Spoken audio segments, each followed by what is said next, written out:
बुरहानपुर जिले में विद्युत विभाग के नवाचार के तहत जिले के किसानों को अब बिल भुगतान के लिए लंबी कतारों में लगने की आवश्यकता नहीं है। किसान अब ऑनलाइन बिल का भुगतान कर सकेंगे।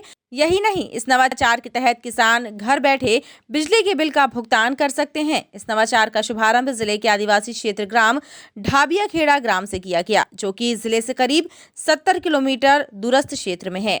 इस क्षेत्र से नवाचार का शुभारंभ करने का उद्देश्य ये है कि शासन की योजनाओं का लाभ सबसे निचले स्तर तक पहुंच सके। यही विभाग की मंशा है। विद्युत विभाग द्वारा ग्राम चौपाल का आयोजन कर यहां ग्रामीण किसानों से ऑनलाइन बिल का भुगतान करवाया गया। वहीं अधिकारियों द्वारा किसानों को पुष्पमाला से सम्मान भी किया गया। साथ ही किसानों को एक पुस्तिका भी भेंट की गई, जिसमें विभाग के नियम और धाराओं के बारे में जानकारी है और वे अपनी खेती कर खुशहाल जीवन व्यतीत कर सके। वहीं किसानों ने भी इस नवाचार का स्वागत किया और इसका लाभ उठाते हुए करीब 300 किसानों ने ऑनलाइन के माध्यम से बिल का भुगतान किया। एक दिन में विभाग ने करीब 7,50,000 रुपए का बिल भुगतान करवाया। किसानों ने भी बढ़ चढ़कर इसमें हिस्सा लिया और आगे आकर बिल का भुगतान किया। में विद्युत वितरण के संबंध में कई किसानों को जानकारी नहीं रहती थी, क्योंकि किसान ऑलरेडी कम पढ़े लिखे भी होते हैं। उनको विद्युत विभाग की ओर से नया कनेक्शन लेने के लिए विद्युत बिल का भुगतान या किसी प्रकार की कोई समस्या है तो किस प्रकार से उसका समाधान होगा, इस बारे में काफ़ी जानकारी दी गई है और हमारे काफ़ी किसानों को इसकी जानकारी मिली है। और जो ऑनलाइन भुगतान की बात है, पहले लाइन में लग करके बिल का भुगतान करते थे और ऑफलाइन में तो उसमें काफ़ी समय लगता था और यहाँ ग्रिड पर आना पड़ता था, जहाँ पर एक काउंटर होता था। कभी कभी वो लेने वाला कर्मचारी नहीं होता था तो समय बर्बाद होता था। अभी क्या है कि ऑनलाइन में वो घर से ही अपने मोबाइल से या इससे ऑनलाइन पेमेंट कर देता है। और विभाग के भी कुछ नॉमिनेट किए हैं इन लोगों ने, कोई जो ऑनलाइन बिल का भुगतान करते हैं। तो इससे लाभ होगा कि जो गड़बड़ी हुआ करती थी वो नहीं होगी, और दूसरा ये है कि जो समय की बचत उसमें हो रही है। और तत्काल में क्या है कि वो घर बैठे ही वहाँ से बिल का भुगतान कर देगा, तो स्वाभाविक है कि समय की तो बचत होनी ही उसमें।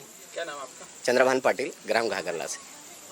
आज ग्राम डाबिया में ये विद्युत कंपनी द्वारा चौपाल लगाया गया है, जिसमें हमारे बुरहानपुर के विद्युत कंपनी के एसी साहब आए थे और डी साहब, जिन्होंने पूरी जानकारी दी विद्युत के बारे में कि किसानों को अभी जो ऑनलाइन बिलिंग होगी और ये करना चाहिए, और जो ऑफलाइन जो पहले जमा होते थे वो अभी बंद कर दिए। इससे आप लोगों को लाभ मिलेगा? हाँ, इससे एक सुविधा है और लाभ भी है।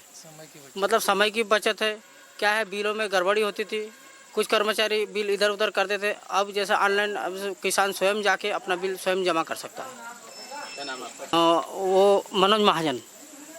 आज बुरहानपुर ज़िले के सबसे दूरस्थ जो वितरण केंद्र है ढाबिया खेड़ा, वहाँ पर एक शिविर का आयोजन किया था, जिसके दो उद्देश्य थे। मेनली एक नवाचार करना था कि हमारे माननीय सम्मानीय उपभोक्ताओं को जो विद्युत अधिनियम की जो धाराएं हैं या हमारे जैसे कनेक्शन नए लेना है, ऊर्जा सेफ है, ऑनलाइन बिलिंग है, ऑनलाइन पेमेंट है, उसकी जानकारी के लिए हमने एक पुस्तक का मुझे दी है, जिसमें कि सारी जानकारी लिखी कि धारा 56 में क्या होता है, 135 में क्या बनता है, 138, 136 में क्या होता है ना। वो ऊर्जा सेफ के माध्यम से जैसे कनेक्शन लेना है, मीटर बदलना है, जो भी, ताकि उनकी सुविधा के लिए जानकारी के लिए हमने एक पुस्तक दे के दिखाएं। पुस्तक ये वाली इसका नवाचार किया है, तो जिससे कि और उसके बाद में किसानों को वैसा ही बताया और पुस्तक के माध्यम से बताया है ना, कि हमारे विभाग की जानकारी क्या है ना। और उसके बाद में बिल कलेक्शन भी है, तो उसमें भी ऑनलाइन बिल जमा किए हैं, है ना, ताकि ऑफलाइन टोटली बंद कर दिया है, ऑनलाइन को बढ़ावा दिया कैशलेस को, तो ऑनलाइन ही बिल जमा किए हैं। इससे क्या लाभ होगा? इससे लाभ ये होगा कि किसान जहाँ भी बैठे अपने घर से ही बिल भुगतान कर सकता है, और उसमें ऊर्जा सेफ में जो उसके कनेक्शन लेना है, मीटर बदलना है, कोई कंप्लेंट है तो उसमें दर्ज कर सकता है। घर बैठी उसको दर्ज हो जाएगी, वितरण केंद्र तक उसको नहीं आना पड़ेगा, और उसका जैसी हमारे सिस्टम में आएगा उसकी शिकायत दूर हो जाएगी। और जो रिबेट तो नहीं, जो तो है उसमें जितना रिबेट है नियम से वो तो बदलती रहती है, लेकिन मेन है ऑनलाइन पेमेंट कराना, ताकि किसानों को जानकारी देना और हमारी विद्युत अधिनियम जो है उसकी जानकारी देना, ये उद्देश्य था। टाइम 8 मध्य प्रदेश के लिए बुरहानपुर से गोपाल देवकर की रिपोर्ट।